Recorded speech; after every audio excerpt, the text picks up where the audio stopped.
Good afternoon, good evening, ladies and gentlemen. We are few minutes late. Sorry for that. Our guest is already in the back. I'm not sure if she's mad at me, but that sister and brother talk, so I'll have to pay all the necessary fines. But when I pay the fines, they tell my nephew and my niece to get hell and spoil all the things that they want to like. She left for me to pump them other spoil her things or to break her things. But guess what? Um, I want to welcome each and every one of you guys. Please share the show. Please share the show. Our guest is in the back. Today we will make the disclaimer really quick and get on to the show. We're very sorry that we are late few minutes. I've been scrambling, running around because I have a wedding, my cousin's wedding I'm standing in today. It's the best man, so they're running around now. So we have to make sure we get that done. So we are very sorry. Our guest is in the back, like I said. She's my sister. I'm not going to announce her name, but she will come on. And my nephew and niece, I can see her from in the back. She's looking back and making sure that I'm bringing something again. But let's make the disclaimer as always. Let's make the disclaimer. Let's help us share the show. We intend to have a very, very good conversation here. Help us share the show, please, and invite someone. Today talking Umba, it's not easy. We're talking professional. We're talking realistic. We're talking facts. It will not be easy today. So you don't want to miss today's edition. Mental health and wellness. We'll be playing host to Decontee. I know some of you have heard Decontee on different platforms, or you've listened to her, but today is just me and her, brother and sister. So we'll be talking PBT. Some of the things that can make it abusive. People can leave abusive relationship. We'll talk about it from a therapeutic standpoint. Then we'll also look at it too from just everyday's life. But let's share the show. Let's make the disclaimer really quick. Please, no politics on here. While you're joining us, no politics. Also, this is for educational purposes. This should serve as for educational purposes. The show today also, as a disclaimer, we hold no confidentiality here because it's a public forum. Whatever you write, or if you call in and say, or our guest says today, she'll be held fully liable for it, not SKTV and not me. I want to make sure we make that clear to the public. I want to make sure. So you'll be held liable for your statements and for your writing. You will be held liable and accountable for it. So we will not. Anything somebody says, and anything I say, then I'll be held liable for it too as well. What else? As part of the disclaimer, please, let's be respectful to our guests. As always, we can disagree. It's your right to disagree. Again, no politics, please. As you're already aware, tomorrow we'll do politics. Today, no politics. So let's, in the meantime, let's help us share the show as we're coming on. Let's share the show, please. Please, let's share the show as we'll be engaging to this conversation. Ladies and gentlemen, let's share the show, please. Let's invite someone else. Let's invite others as we get into this conversation. Share the show with someone. Invite someone. We'll go to the musical break in just a few seconds here. You can share the show. Share the show with someone. Invite someone for us to have this conversation. I believe it's going to be very, very interesting. Very interesting. Decontee would have the opportunity to introduce herself. I don't think I'm able to do that introduction. She will introduce herself.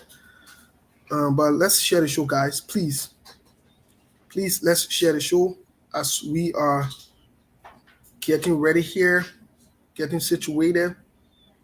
Let's share the show.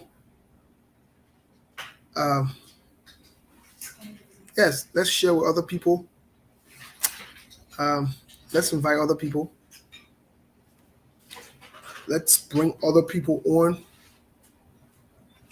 and let's talk about this issue of mental health and wellness. Okay, we'll go to the musical break really quick for the next 2-3 minutes, and once we get back, we're getting straight, bring on our guests. Thank you so much. We own no copyright to the song that we'll be playing. A good weekend. So I think we'll play our typical. I go to Friday the cell phone, man. I don't know. I can be confused about this guy. I be confused. You know what? I play enjoyment. Let's enjoy ourselves that weekend. Friday will close us for the day. But thank you for tuning in, ladies and gentlemen, and let's invite other people. Thank you so much.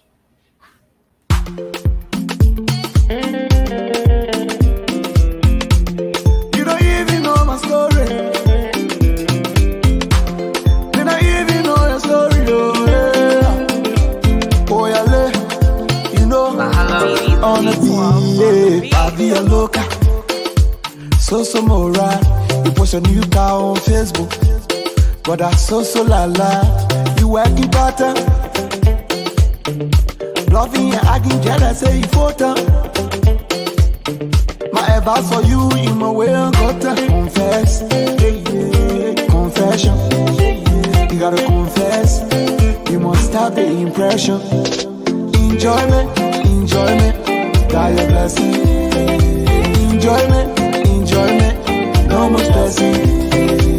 Enjoyment, got your blessing. Enjoyment, no more stressing. It's never gonna be another man trash, just another man treasure. Another man fool was another man poison. Got your good, according to your measurement. Got your good, according to your measurement. The player ain't carriage, and they play you for it. Just because of impression, impression, fake impression, impression, yeah. You don't even know my story, or you want to share my glory, oh yeah. Everywhere you my way, oh way, oh. Everywhere you my way, oh way, oh. Even touch you my way, oh way, oh. Enjoyment, got your blessing. Enjoyment, no more stressing. Enjoyment, got your blessing. Enjoyment, no more stressing. Yeah. The hammer you driving, nothing into keke. This a ballin'. The thing that we talking, they must stay right here. Stop spoiling my knee. I'm living my life, oh. See, I'm living my life, oh. If you pay you, hey, oh, hey, oh. If you owe you, hey, oh, hey, oh. If you hate you, hey, oh, hey, oh. If you pay you, hey, oh. You don't even know my story. Enjoyment. Oh my God, you're cute. Enjoyment, no more stressing. Enjoyment, got your blessing. Enjoyment, no more stressing.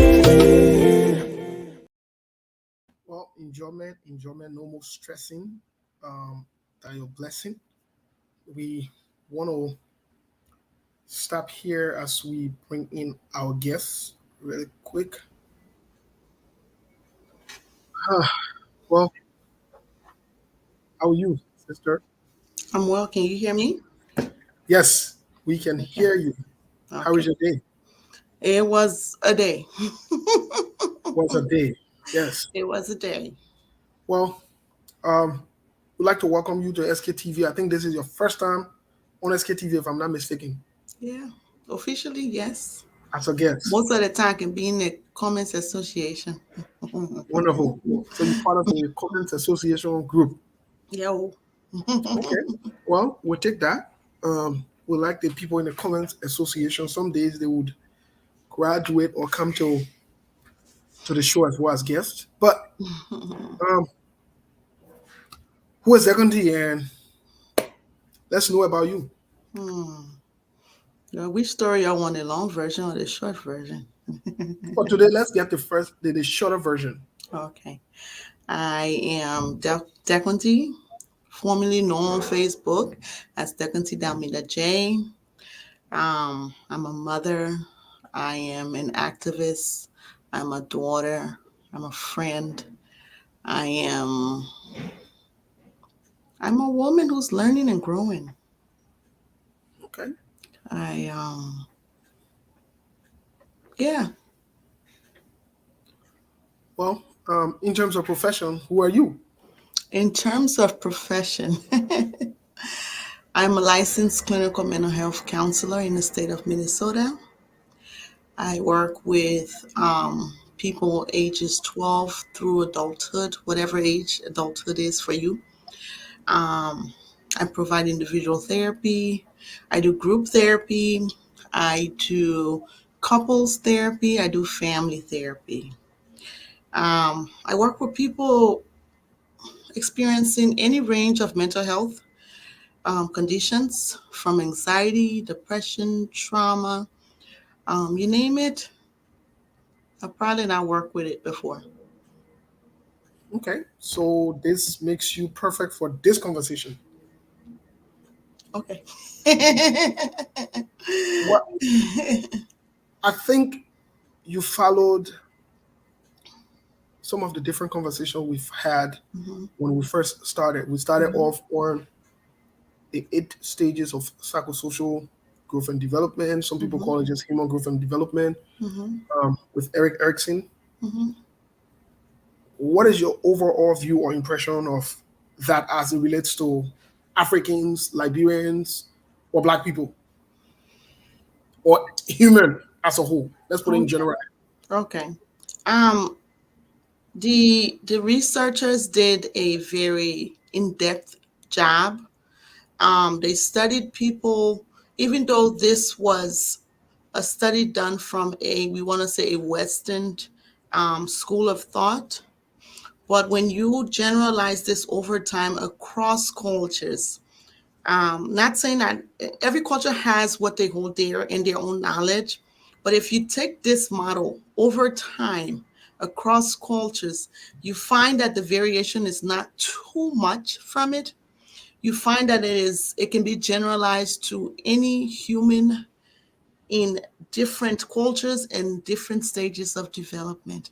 So it is a very broad concept, and I believe it answers a lot to the human functioning, the human developing, the human perspective making, and just our worldview. Okay. So that means it's applicable. In other words, it could be applicable regardless of your gender, your age, or your culture, orientation, your religion, or so forth, right? It could be applicable in any context. Yes. Okay, because one of the reasons for this, we're trying to lay the premises here before we can get into the conversation, is sometimes there's this stigma that people would say, well, the thing that African people think are not applying to us. They're not true. They're not applying to us. So based on that, you think this model or whatever was done by Erik Erikson is relatable, to different age groups and different generations. Is that what you were saying? Yes, and if we're speaking specifically, if we're only going to focus within the concept of African culture, African values and understanding, if you remove the Western part of this structured way, right, that the researchers came about with coming up with this model, right, Erik Erikson and his people, right? If you replace it with any traditional African culture or norm, right, of rites of passage, you will find that these stages, they meet those, they very closely relate when we look at our African culture when babies are born. children are given into your community, and it is expected that the elders and the women around provide care for these children. When you see the mom of the mother who gave birth come in to help care, to provide care for this child, right? It is done because we understand what those early stages mean for that baby and nurture. So even if you don't take the Western school concept, if you just use it from our own way that we do things, we understand that when this is not provided, this child's early life of thriving, it's not equal. They don't have an equal experience as the baby who is loved on, the baby that is cared for. That's what I'm saying. If we look at our concepts and our values, it can be interchangeable in all the different stages. Okay, so then I want to zoom in on the stages, because starting off next week we'll start to talk or to teach on the conversation about defense mechanism, some of the reasons people do things they do, and people will get to understand as to why people don't want to address their own problems, but they rather be in drama and in noise as to cover up the problems. So I want to relate this entire conversation to the issue of whether abandonment or so forth, how people grow, and what we see now in our community. Let's relate it to the African community, to the Liberian community, whether the Liberian men or the Liberian women. Let's just, for the sake of this conversation, you being a profession, or you being in this world of trauma and dealing with different people.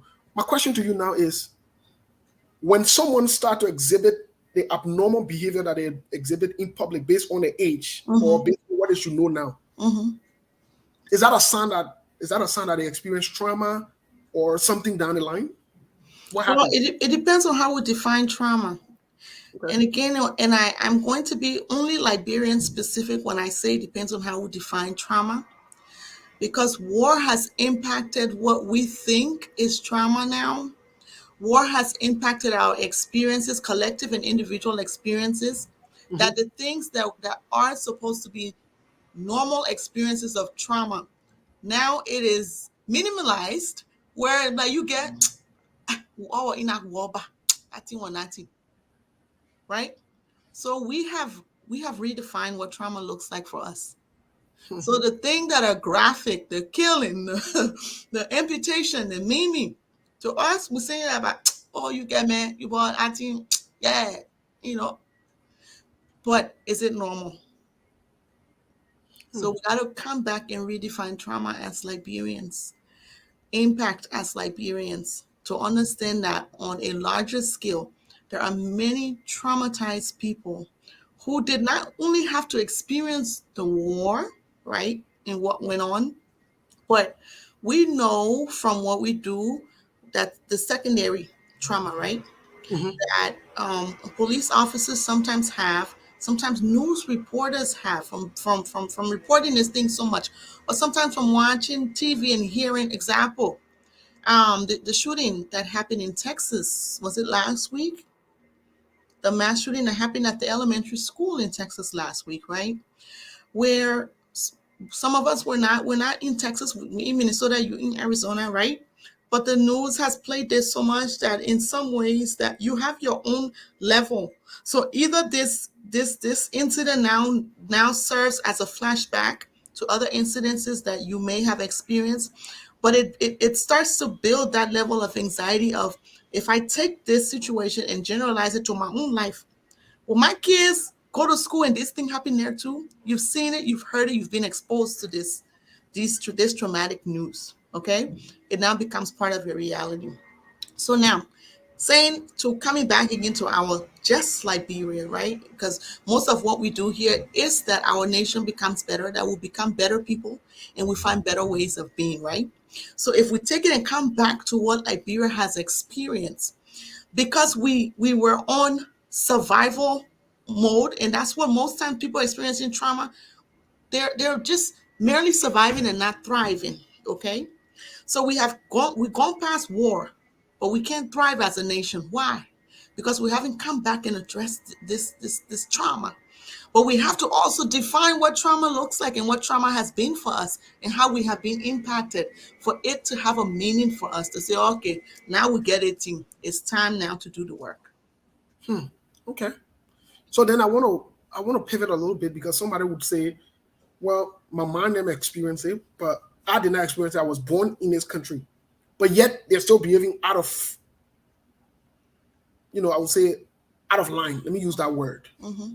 What would you say about the younger generation or the age group who grew up here on this side, who were born on this side, but they are still exhibiting some of these signs and symptoms of trauma as opposed to somebody who grew up in Liberia, who maybe experienced the war partially or experienced some of the war and is impacting it? What would you say? Okay. So to that, I have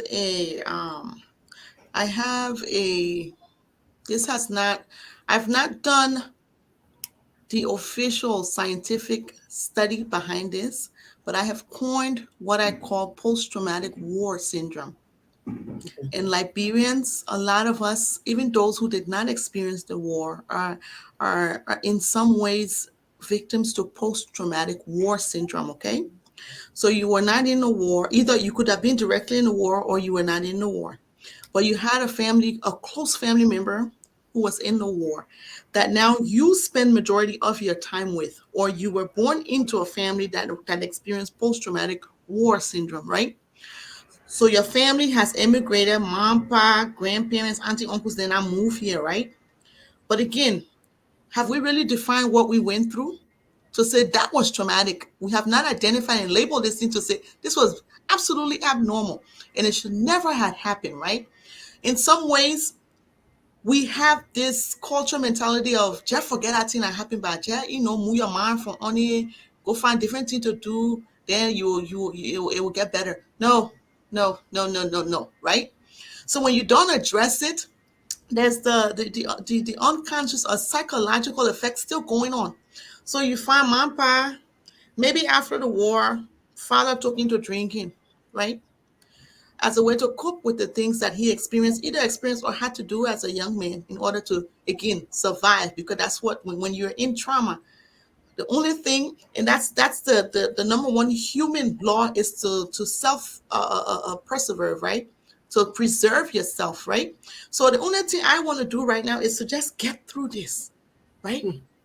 So after you've gotten through it and you don't come back to address this thing that happened, it is like the so-called pink elephant in the room. So there are still psychological effects of it. I numb myself. I self-medicate, right? To suppress these things that happen. No one has really sat and given me this room to say, okay, it is okay now. Let's talk about this stuff. Let's make this a community language that we talk about, right? So we born our children. Or for me, for example, and this is not my own example, but I'm saying I've used the men, now I'm going to go into women, right? Let's just say I was a woman who experienced war. I came on this side. I did not use the resources that I needed to use in order to heal, right? In order to do my own work, right? So, and I born my children, right? Most of the time, my children find out, how anytime, oh, by the way, um, cleaners are in the building. I stayed at work in order for your highness and everything to not put me in a situation I can't handle. So cleaners are right outside my door. You might hear a vacuum or something like that. But going back to it, most of the time I'm talking to my mom. How am I going to be space or she not even listening to me say, right? So over time now you see this child who again wasn't born in Liberia, did not experience this war, has a parent who was impacted by the war. So because I can't be present, right, in my reality, I'm either having my own flashbacks, right, or I'm doing my darn hardest to distract myself mentally from not thinking about either what I experienced or what happened to me or what I did to others, right? So here I am now, my child looking like, okay, I was just coming to tell the woman I needed help with my homework, but the way she looking at me, just go by in my room, right? This child lives with this, and it becomes a normal that every time I approach my mom is not present. Or I yell most of the time. I cussing my children most of the time. You get what I'm saying? So my child now knows this is my mom's number. Why my mom? Why don't my always just peeing up and just looking angry like that? And you get what I'm saying? So it's like my child then builds. So the people who don't experience the war now come with a heightened level of anxiety behind them. Because why? We didn't address the things that happened in the past. We're walking, taking time bombs. The children we're born now will experience or develop a heightened level of anxiety because we are giving them trauma symptoms one on one. So they're anxious. They don't know if this person can be approached today or tomorrow. I need to back off. So the children walk with this anxiety around the household, right? Because they don't know who they will meet today, so to speak. Does it make sense? Right. Okay. To some extent, it makes sense. So in essence, what you're saying, just for some of our listeners and our viewers who might not might be confused about some of the examples you gave, what you're saying in essence is my pa or my mom bring the trauma that they experienced in the war from Liberia, they born us here, and because they didn't never deal with it, it started to affect us and our parental relationship, like we said earlier on in the child growth and development, especially in trust versus mistrust. That's what you're saying. Yes. These things are brought on from the parents. Yes. Most of the children are born here. So sometimes they don't even get the proper attention from home. Sometimes they don't even get the proper training from home because their parents who are struggling. Yes. You know. And let me add a layer to this, right? Mhm. All immigrants, to whether you come from Africa, Europe, Asia, to some form of or another, when you go into a new culture, we have the what we call the Western term of acculturation, right? Where you got to kind of learn the people new culture, and you have to some extent assimilation where you take some of your own, then you add the new culture, right? So one, I have a parent who has to acculturate into this society, right? And I'm the child who was born. I am doing some things called assimilation because I got to take small what my mom have, but I also have a culture that I belong to. Right. So then the parents then that I American to you bringing my horse again. And you hear the fathers then say that too, right? But understanding that this child is naturally doing what the child is supposed to do. Right. But also understanding structure and values too, right? That regardless if they assimilate, they bring some of their own. Where do you meet them as a parent to say this is my own, and these are the morals that I have that we stand on together? I try to understand where you are, and you also know some things that is the thread that that wove you and your identity. Okay. That makes sense. And also in this conversation to also add up, sometimes apart from the cultural assimilation, there's also the issue of single parenthood, wherein parents got offended.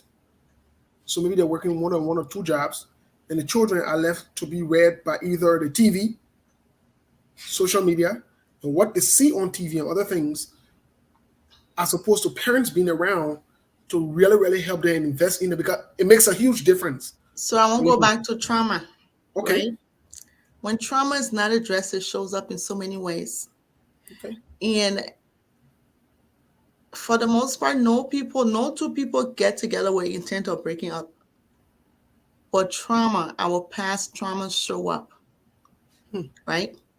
And when you don't address this thing, we got this trauma thing we're going back to, right?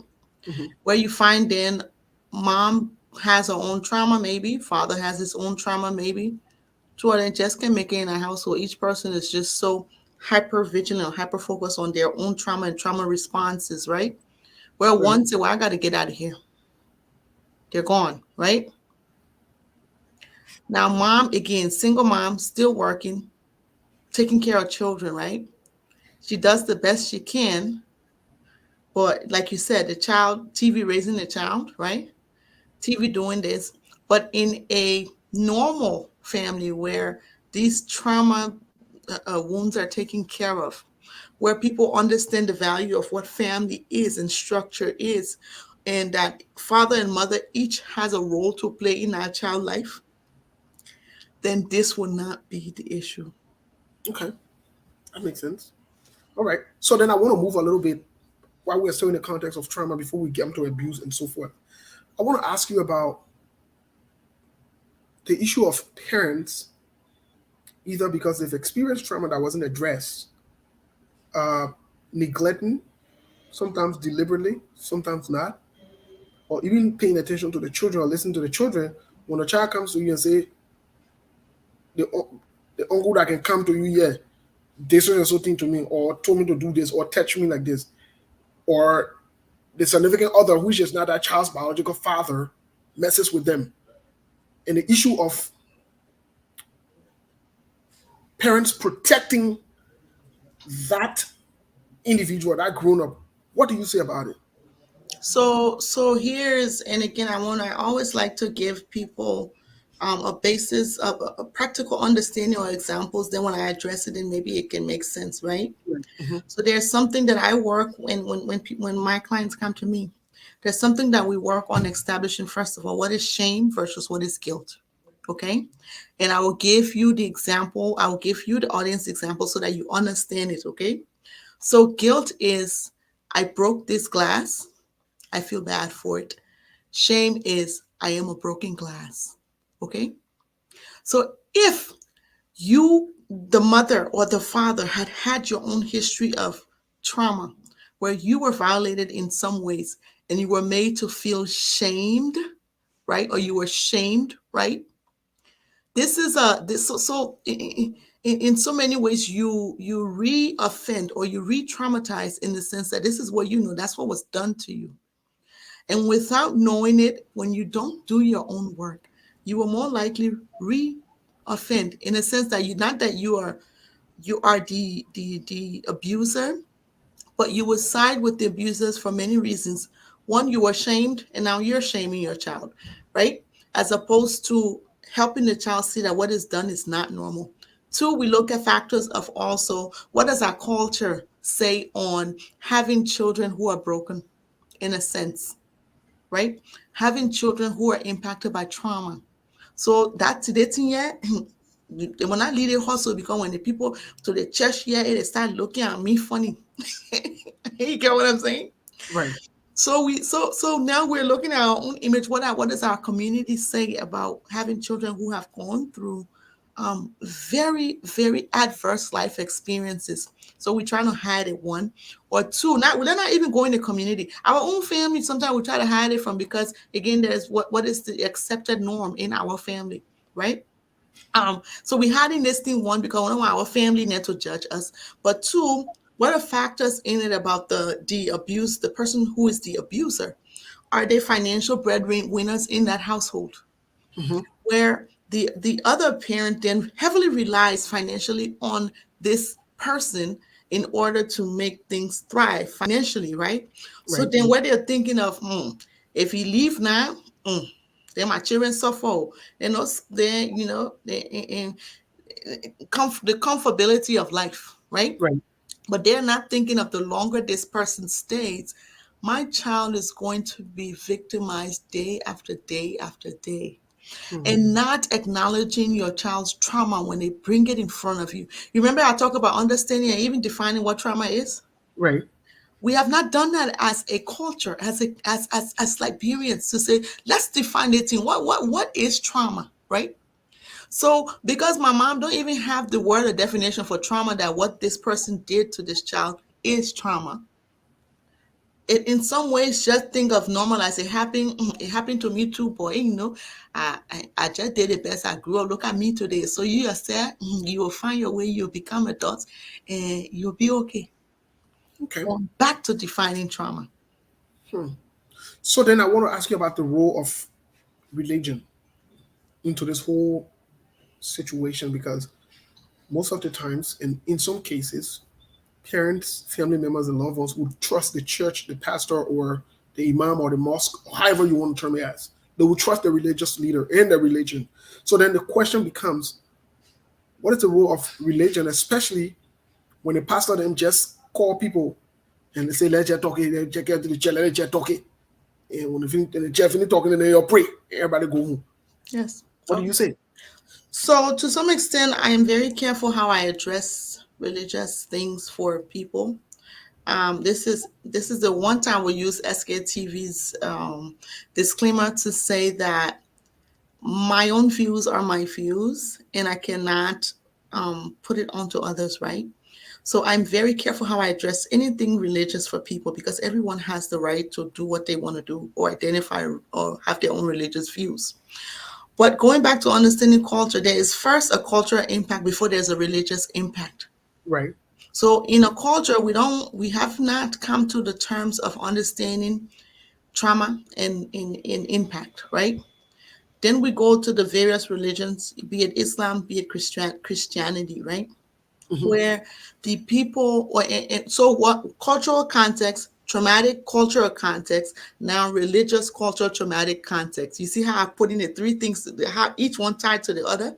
Hmm. Okay. So now we have cultural context of respect your elders, right? Right. That's our cultural context. Trauma context, we haven't defined what trauma is as a people, right? And then religious context that goes back to this cultural context. Who are elders? People who are revered with respect. People that we look up to for decision making. People that we look, you get what I'm saying? Hmm. So the various religions, for the most part, these men and women who serve or who should be of service, culturally are looked at as people in high esteem, people who should know more, people with Hmm. respect, right? So we find that we have always used our religion almost as a judicial system where the palabra hot idea, we have taken it into religion because that's our culture, that's what we know, right?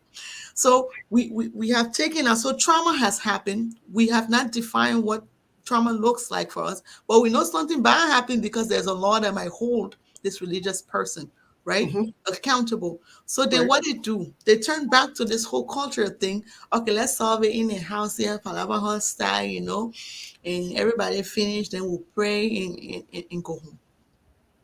Hmm. Okay.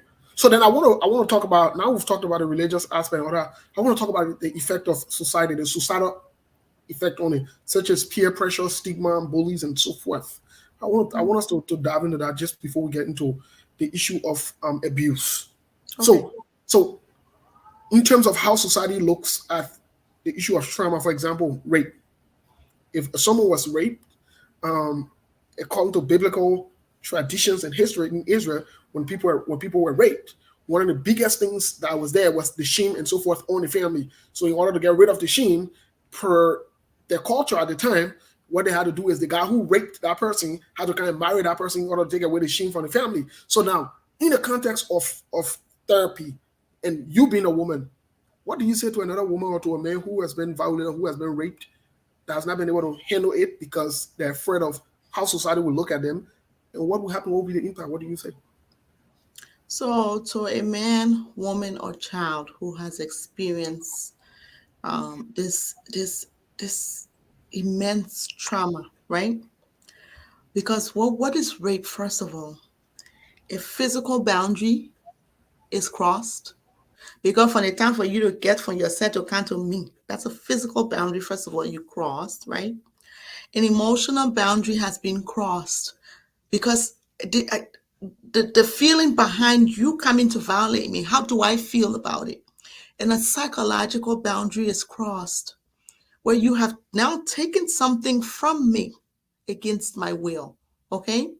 So anyone who has experienced this trauma before, that you have been that someone violated your right to say no, your right to your own body, right?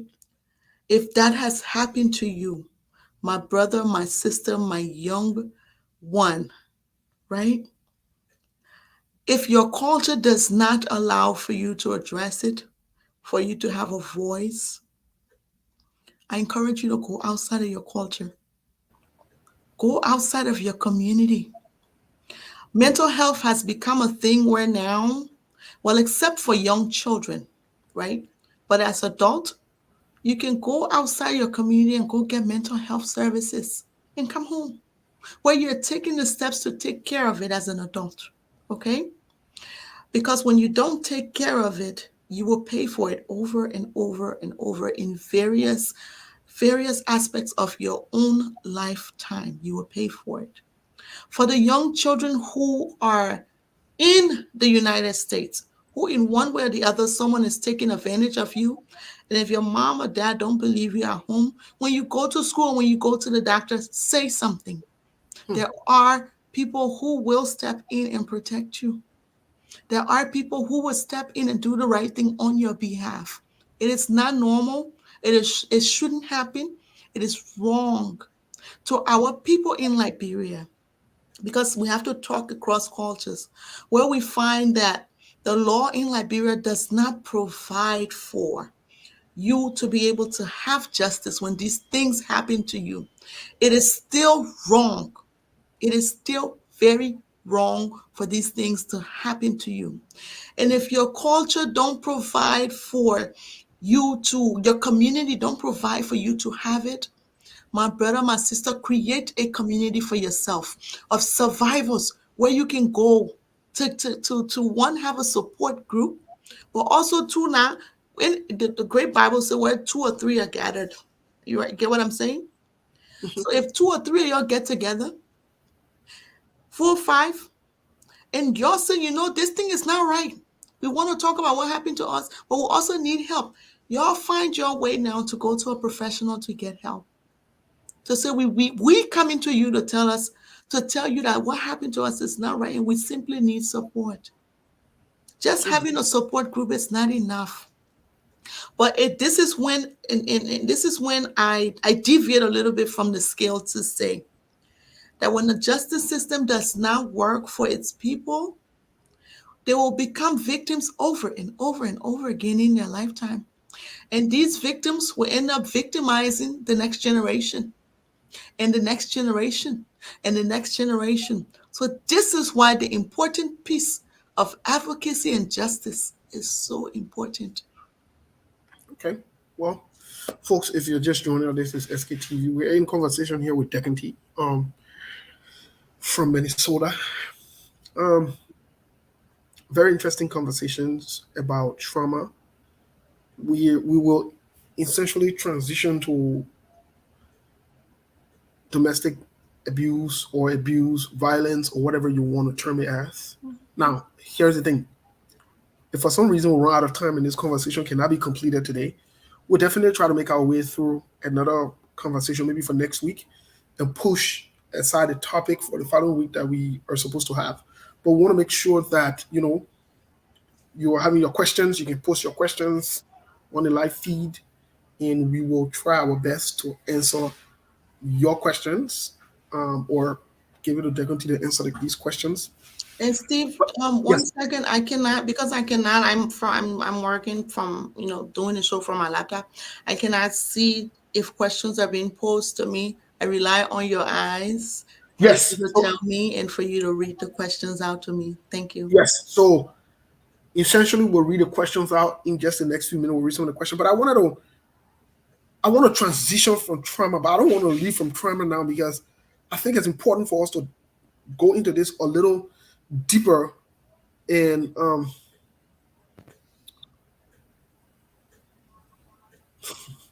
I want us to go into this a little deeper, because then next week we can focus on abuse, because I don't want to confuse people with both. Mm-hmm. Both might sound similar or so forth, but they're different in so many ways. So I wanted to keep it separately to have both of them, brought up at a different point. But let's go back into trauma just a little bit. Is trauma curable? Is there a cure for trauma? To say, the person found out a cure from trauma, and is trauma curable? Because someone might ask that question, might think Just that way. take that deep breath, right? That came from in my gut. And I wish I could tell you trauma is curable. Trauma is not curable, but you can live through it. You can grow through it. You can adjust your life to where you understand impact that trauma has had and learn healthy response to your triggers, to understand impact, to understand decision making going forward. Sometimes to even understand that, what part of my brain has kind of been dislodged or disorganized or rewired because of trauma. And this is going to take me relearning and rewiring my brain through cognitive behavioral exercises that I make it aware, that almost like you live in a state of awareness. It's like I'm going to use the example of a person in recovery, okay, who has battled substance abuse or addictions. They don't, addiction never really go away. The rest of your life, you live in recovery. You live as what? An addict. You live knowing that I have known what it's been like to be an addict, to live the lifestyle of an addict, how my brain has been impacted, right? How relationships have been impacted because of my addiction. And I'm going to go forth with the awareness that in order for me to be in recovery, I have to do and behave and change things, okay? So same thing applies here with trauma. Trauma, what has happened to you can never be undone. So we can say trauma goes away. The impact, what we as clinicians work on then is to teach people how to minimize impact over time. That's all we can do, to teach you how to minimize the impact of this big, unexplainable sometimes, right? Explainable situation or event you went through, and how to minimize the negative impact over time it has on your life and your overall functioning. Okay. Well, thank you for that. Since we're still talking about trauma, I want to, and since our next topic is on defense mechanism, I want to pivot just a little bit to that part.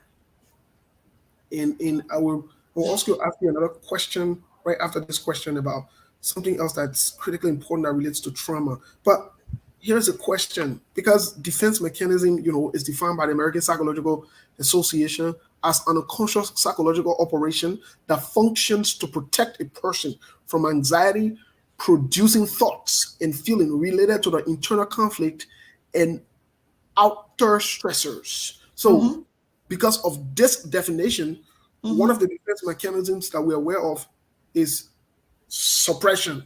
So then I want to bring this to you. A person who has experienced traumatic impact, such as war or rape, once they see us having these kind of conversations, instead of tuning in to learn, they run away. What does that say to you? Why do you think that happens? And how can people work through this? So remember that I talked earlier about surviving, and that when you go through trauma, all you want to do is survive to make it out. Sometimes part of making it out means that you have to dissociate. You have to you be physically present so that you able to dodge bullet, you're able to dodge bullet, but you have to psychologically, mentally lock this brain, okay? To say, get away. This is not healthy. This is scary. This is big, right? And the best way, because my body cannot leave physically, and I have to go or experience this thing that happened, and I have to lock my mind, because what is happening right now is very abnormal. So I have to get away. So in so many forms, dissociation is one defense mechanism that people who are experiencing trauma, prolonged trauma, use. Now, what happens? I'm going to go a step further away from what we're talking about, just a little bit, because it will make sense later, right? So what happens then over time when some of these people are no longer in trauma, right? But they have used this skill so much, right? It becomes their everyday response, where we then see the dissociative identity disorder, right? Where we then see the borderline personalities disorder, right? So there is trauma underneath these other things that come up later, because this has been their own normal of functioning and making them just to be just to get through this trauma. They have not really come back and learned to get the brain back present with the mind. It was a skill they needed to survive at one point. But when you have gone past it, now you're no longer in the trauma. You're no longer going through, like the war, for example, right? Forgetting was a good defense mechanism to not come back to what you saw. So now you not move past it again. We talk about not, then you don't do the work, right? You don't take time to heal. Then you find that over time, forgetting becomes something that's real, where you start to forget major things that you need to be remembering. Because your brain was locked in order to survive. Right. You didn't unlock it. Okay. And the brain does not know that you're no longer in trauma until you tell the brain, okay, in our past now, we can live. Right. So then I want to circle back to something you said earlier about people re-traumatizing people. So people who come on social media, especially of certain age groups who are mature enough that misbehave, behave out of the normal, act rude, just waste their time talking about other people and things that don't concern them or their lives. What do you say to these people and what's going on with them? What's going on in their mind? Are they trying to re-traumatize other people, or they're avoiding their own issues that they're faced with, or is it both? What do we say? Well, because they're not my clients. Look, I've in a never, general I've never context. been around to diagnose them. I'm going to speak from a general level, right? Exactly. So a couple of things is going on. Again, brain lock. I have not woken up from my own experiences, and I continue to operate the way I was operating when stuff was going down. That now I don't even know the difference between what's healthy and what's unhealthy. So I'm just going to keep going unhealthy because that's what I know, right? But also, this whole thing of how we have defined masculinity, femininity for to some example. Oh yeah, women are talker, women can blah blah blah blah blah blah, right? And some of these unhealthy behavior characteristics, we put them on gender, right? So Right. now we got a community of women also going around. A woman are supposed to be in the fries, are supposed to be in the cheese. Right. Not understanding that this is an unhealthy Okay. behavior. Does it make sense? Right.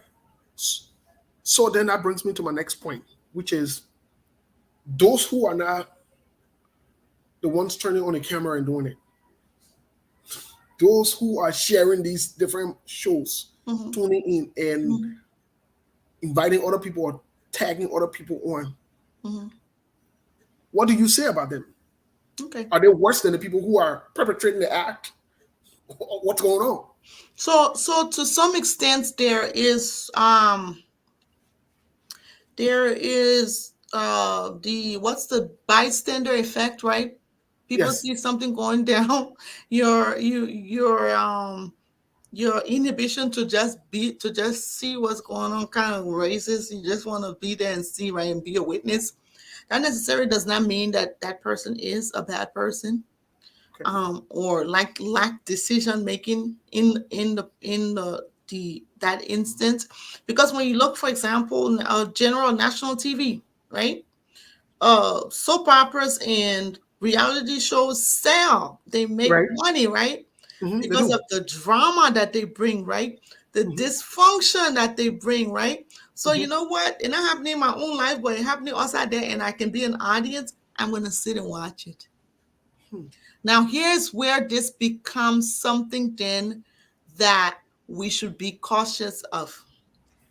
If you're watching it and watching it and watching it, right? And if you cannot stop and say, this is not healthy, I'm Right. not going to be an audience to overtime, right? Mhm. That this is what happened over there should not be a way that I hold myself, that I carry myself, right? If you cannot distinguish between life and drama TV or drama Facebook TV, then you got a problem, my brother or my sister. Know the difference. And how you take what you take from Facebook drama TV, Instagram drama TV, and how you bring that into your own life now. Okay. Well, I think I'll use the clinical term for that. Some people become addictive to these things over time, in as much that it started off with just watching it for an entertainment, but now they're all caught up in it. They look for different places to go to either watch. So they switch from this one to the other one to the other one to the other one, you know, and they try to recruit other people into that by sharing it. I've made a public disclaimer to all of my friends. If you share one of these funny shows to me or warn you once, after that I gotta block you. I'm not gonna be in a toxic space. I'm not gonna do that. You'll carry that nonsense somewhere else. But here is something I wanted to bring to your attention in terms of addiction. Mhm. Almost all of the events within our Liberian community, our African community, and sometimes people think we're judgmental, but we have to pinpoint some of these things. There is a red cup associated to it. Aside from the red cups, whether that baby shower, whether that just people go and meet up, it's the hookah now, the newest thing, or something. Or aside from that, people, you check in the fridge now, they will say, yes, they're growing, it's their right to do whatever they want to do. Liquor, you go to people's house, liquor is either lined up, they got a bar, they got a hard one here, they got a liquor here, whatever it is, they got a beer, whatever now. But long story short, to my question to you is, what is the impact of people using drugs, substances, to not address the issues that they face or the trauma that they face with or other stressors and things that they're having at the moment? What is the impact? Okay. Before I say that, I want to, and again, we all got phones. You'll go do researches and you will see, right? There have been established research out there, right? That people of color, when I say people of color, the Native American man is in there. The Hispanic man is in there. The Asian man is in there. The African man is, you get what I'm saying? When I say people of color. Okay. So people of color, research has shown that we do not, the gene for processing or for addiction, right? The gene for addiction, we have that gene, okay? Because our bodies does not process alcohol or other drugs as on the rate to people of non-color, okay? The research is out there. So let's understand that one about ourselves first, right? So I'm saying to say, you can put me and you can put a white female, right? Or a female of non-color, right? Where one bottle to me, hey, my eyeball looking some kind of funny way. It's because my genes to process what is inside that alcohol don't really do that. So she can go 2, 3, 4, they are looking like, you know what I'm saying? So understand that first of all about yourselves, who you are. That the gene to process with the substances in alcohol and drugs that we don't process as well on the rate that people of non-color can, okay? Now, I want so to address the whole culture of alcohol and addiction or substance and addiction. So we had a culture, or we have a culture, right, where when there are events in the community, to show that you bigger boys in the community got to show how much liquor that you could get for free. How people could drop the liquor or waste that day. Big boys, so are doing that day, right? So to show your status, alcohol and substance have been not up here to say if you got more of this, then you up there, okay? So sometimes it can going back to what culture finds as acceptable. So now we got a culture of bigger boys do these things, right? We have established that in our culture. And we have not established that when other areas of my life become impacted by my bigger boys' behavior or bigger girls' behavior, I need to check in and get professional help. That's not being established yet to say that when this becomes an issue, my community has the right. My spouse, my significant other, my brother, my sister, my cousin has the right to say, "Hey, my man, my girl, you be missing work, or they be pointing you on from too much partying and drinking. Don't you think you need to talk to somebody?" We have not normalized that yet. So let's put that one out there. And then two, going back to self-medicating. Because I have experienced these enormous, just wrong things that have happened to me, or I saw that it didn't happen to me, but I saw it being done to someone in my presence, right? Or I've heard of it being done to someone in that more than one person can talk about so much. And this is abnormal. Now I won't sleep. I can't sleep because trauma symptoms. I'm having flashbacks to what happened to me, what I experienced, or what I witnessed, right? I can't sleep. I bathe. Then they can say go poke go water on your eye, whatever they can say. I bathe, I took a bath, I lay down, nothing. I'm still wide up, symptoms of trauma, right?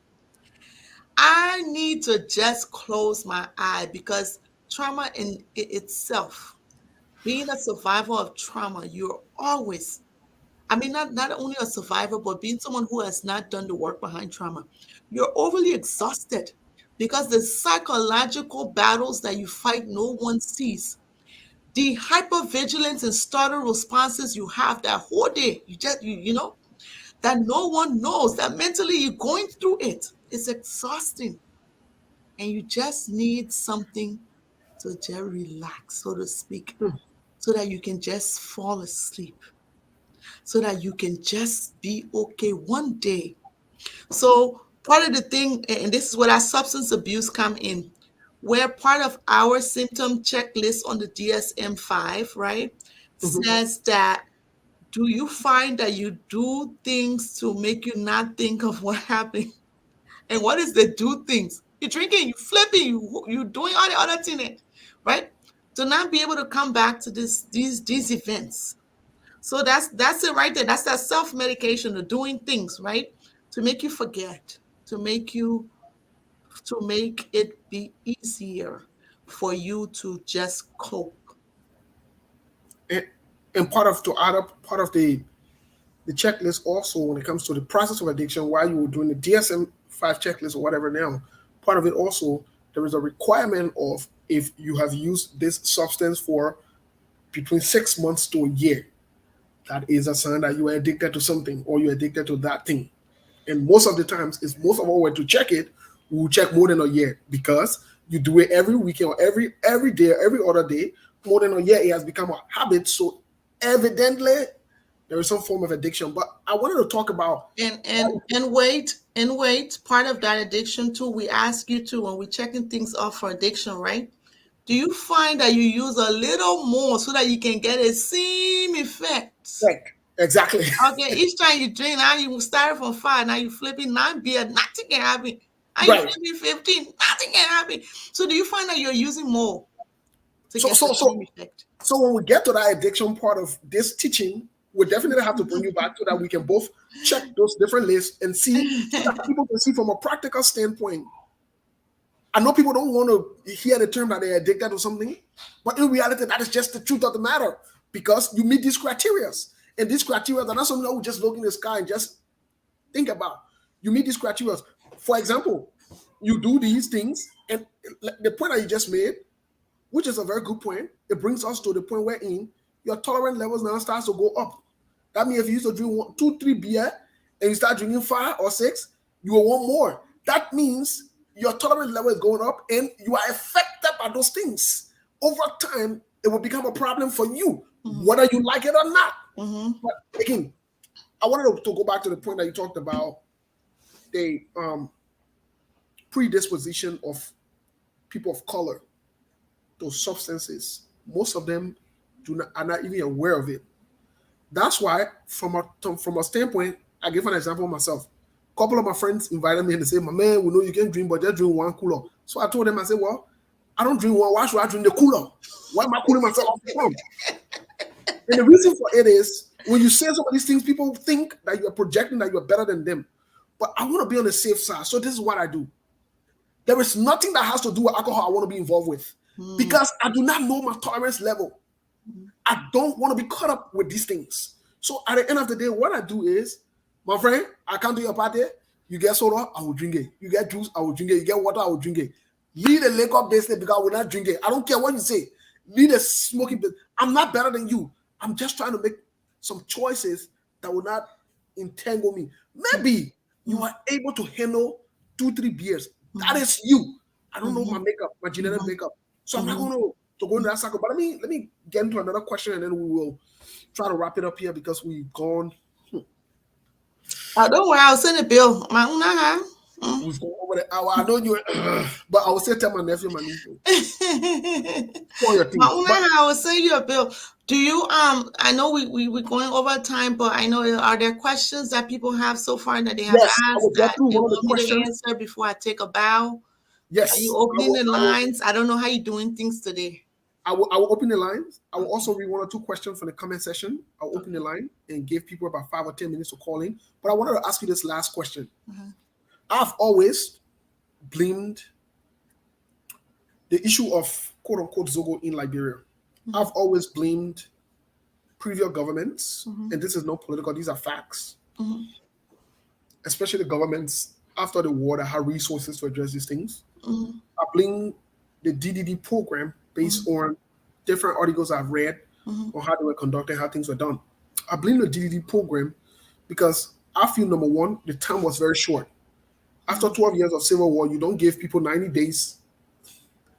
Plus, I also believe that the 90 days were short, but I also believe that these things were not done in a cultural context, such as Liberian people never came and provided help to Liberian people, rather than bring white people to provide help to Liberian people. Sometimes they don't even understand it. So at the end of the day, guess what? These same white people had to hire a couple of Liberian people to be field workers. And these people are not trained enough to provide the services needed. What do you say about the growing and rising Zogo issues that's going on in our country, considering it has to do with human capacity, it has to do with the next generation, and it has to do with population growth? What do you say? So I made a statement earlier and I still stand on it. When you have a society that does not value the justice system or does not value systems in general, people will continue to be victimized, okay? So what's going on in Liberia now? Everybody police for themselves or defending their own selves, right? So there is more and more injustices or cases of injustices reported and unreported, right? That's out there, right? So again, because we have not stopped to make a definition of what cultural trauma looks like, or in trauma as a whole looks like, right? When a young girl finds that she was violated, family member, neighbor, or whoever, right? And this person does not have a justice systems that hears them, that believes them, and they're walking around with this trauma. They don't know what to do with it. Remember, we talked about self-medicating.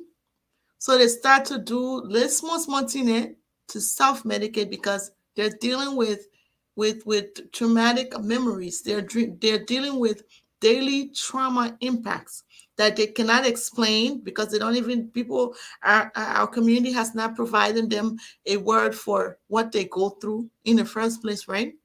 Instead, we label them. Now we're good with that one. I don't find we're good with it. So we label them as opposed to looking beyond and say, what was the experience that led you to start engaging in this, right? Okay. So when we have justice systems that just don't on many levels, that young men and young boys, all people are violated in different ways, and it always does not have to be sexual. Okay, trauma.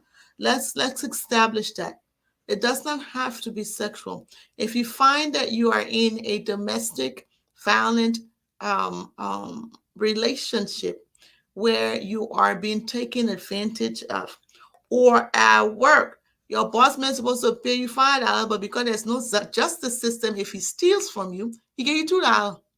Okay, that you're living with the subsequent impact of being a boundary being violated. Okay. So here you are now. You are living with impacts of boundaries, right? Violation of your boundaries. And no one speaks up for you. And over time, you just continue to have more of these experiences, more of these experiences. Our culture normalizes drinking as a way to forget, smoking as a way to forget, drugs as a way to take a vacation from your problems. As if when the drinking clear and the drugs clear, the problems are still not there. Okay, well, I'll read one or two comments here. We have 5 more minutes to go. 5 more minutes to go. Listen, Decontee is back next week. I will take the bill. I will pay for it. I'll pay for that. That's a violation of my own boundary. I will pay for that hour. We're talking Bianco. No, I will not. No, in all seriousness, I will not be back next week. Let's reschedule. No. Listen. Okay, we'll talk about Bianco though. We'll talk about Bianco though. Then we announce it. Okay. If you're not here, I beg you. I will not be here in all actuality. So even if I drop some more things, you're gonna have me. I will eat it for free, but I still not coming. Okay, I'll still drop it. Okay, drop it. But also, Mm-hmm. serious note, Decontee will be back very soon. I will be back, yes, but we not have not spoken about abuse. We're still on trauma. We'll have to talk about abuse and tie in these. But next week, we're definitely next week, we're starting on defense mechanism, so that when she comes back, we can tie in some of these defense mechanisms into the conversation. Next week, right after the presentation, shortly there would be also shortly what's her name will be on with us. We'll also have another guest as well. So yes, let me read 1 or 2 comments really quick. Not necessary that you address. We'll keep them. My people calling me. Yes, we'll come and go. You know what? Let me read a comment because we'll start going through comments. No, read the comments. Read the comments. I would like to interact a little. Yes. But we got 4 more minutes. Please, we got 4 more minutes. So let's do it quick. Let me see if I can read fast. Here. Let me see. I will not read a long one. If you put long one here, you on your own. Because we will not know both. So let me go through it really quick. Mohammed Keita states, what are the effects of trauma and phobia? Effects on human development as a parent. Basically, that's what he meant. Sebu Kana said, I enjoy it, but I didn't know she was from the coast state. So Sebu taking shots here. Faith says, misery loves company. Mohammed is writing. So, how to avoid psychological compromised trauma. So, I'm begging you, I will save your questions. When she comes back, she will address these questions because of time. We're constrained, guys. Please and please. I have to be at a rehearsal ASAP. I'm getting buzzed. I got to be there. So, what will be your parting comments? Parting comments. I really enjoyed the opportunity to be here just to talk. I bring my clinical knowledge, but I also bring life knowledge. But I really, Stephen, I must say thank you for pioneering this, right?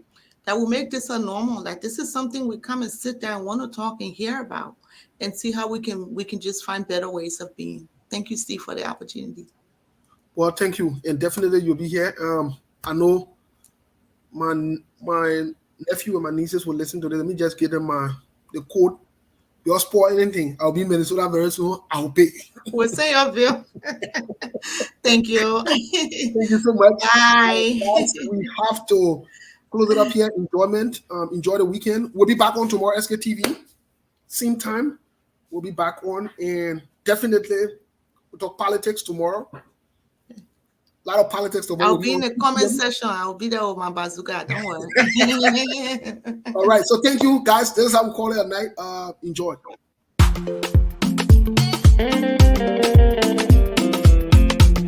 You don't even know my story. You don't even know your story. Oh, yeah. Oh, yeah. You know, on the so moral. You post a new car on Facebook. But I so la la. You working better. Loving and acting jealous, say you photo. My advice for you in my way, I gotta confess. Confession. You gotta confess. You must have the impression. Enjoyment, got your blessing.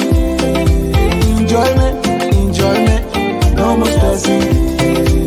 Enjoyment, got your blessing. Enjoyment, no more stressing. It's ever na be another man trash, just another man treasure. Another man fool was another man poison. Got your good, according to your measurement. Got your good, according to your measurement. The player ain't